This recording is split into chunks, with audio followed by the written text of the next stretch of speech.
সম্প্রতি Asian cinema বিশ্বজুড়ে বেশ জনপ্রিয় ও ব্যবসা সফল হয়ে উঠেছে। তাই এখনই সময় এশিয়ান সিনেমাগুলোকে আন্তর্জাতিক পর্যায়ে নিয়ে যাওয়া। এমনই এক লক্ষ্যকে সামনে রেখেই ইন্দোনেশিয়া চলছে 19তম জগজা নেটপ্যাক এশিয়ান ফিল্ম ফেস্টিভ্যাল।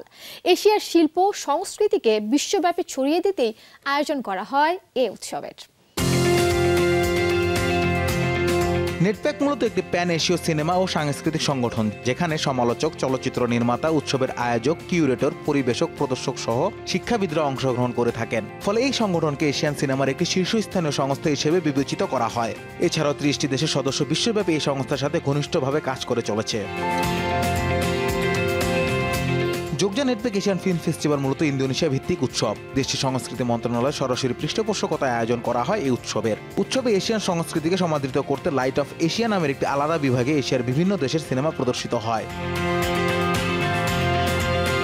প্রতি বছরই সিনেমাগুলোকে সম্মাননা প্রদান করার জন্য বিভিন্ন ক্যাটাগরিতে অ্যাওয়ার্ড দেওয়া হয়। এর মধ্যে উল্লেখযোগ্য হচ্ছে golden Hanoman award, silver Hanoman award, NETPAC award, Geber award, Jogja student film award সহ জাফ ইন্দোনেশিয়ান স্ক্রিন অ্যাওয়ার্ডস প্রদান করা হয়। এবছর ওপেনিং সিনেমা হিসেবে প্রদর্শিত হয়েছে ইন্দোনেশিয়ান সিনেমা সামসারা, যেটি 2024 সালে মোট 4টি পুরস্কার জিতেছে। সমাপনী সিনেমা হিসেবে থাকবে আ ব্রাদার অ্যান্ড 7 সিবলিংস।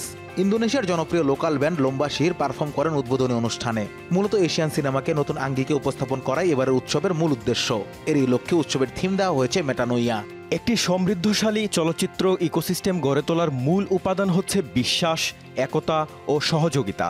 শুধুমাত্র ইন্দোনেশিয়া নয়, এশিয়া সহ বিশ্বের সকল ইন্ডাস্ট্রিতে এই ইকোসিস্টেম গড়ে তোলা অতি গুরুত্বপূর্ণ। এবার উৎসবে বেশ কয়েকজন মিডিয়া ব্যক্তিত্বকে দেওয়া হবে বিশেষ সম্মাননা। ইন্দোনেশিয়ান কিংবদন্তি প্রযোজক হেনরিক গোজালি, তালিকায় আরও আছেন নেটপ্যাকের প্রতিষ্ঠাতা অরুণা বাসুদেব। এছাড়াও ভুসান আন্তর্জাতিক চলচ্চিত্র উৎসবের প্রতিষ্ঠাতা কিম ডং হোকে দেওয়া হবে এ সম্মাননা। উৎসবে এবার এশিয়া প্যাসিফিকের 25টি দেশ থেকে প্রায় 182টি সিনেমা প্রদর্শিত হবে। জগজা নেটপ্যাক এশিয়ান ফিল্ম ফেস্টিভ্যাল এশিয়ার সিনেমার বাজার প্রসারে গুরুত্বপূর্ণ ভূমিকা রেখে চলেছে। এটি ইন্দোনেশিয়ার প্রাচীন অর্থাৎ দীর্ঘদিন চলমান চলচ্চিত্র উৎসব হিসেবে খ্যাতি অর্জন করেছে। 30 নভেম্বর থেকে 7 ডিসেম্বর পর্যন্ত চলবে এই উৎসব। Anas Imran, showbiz tonight.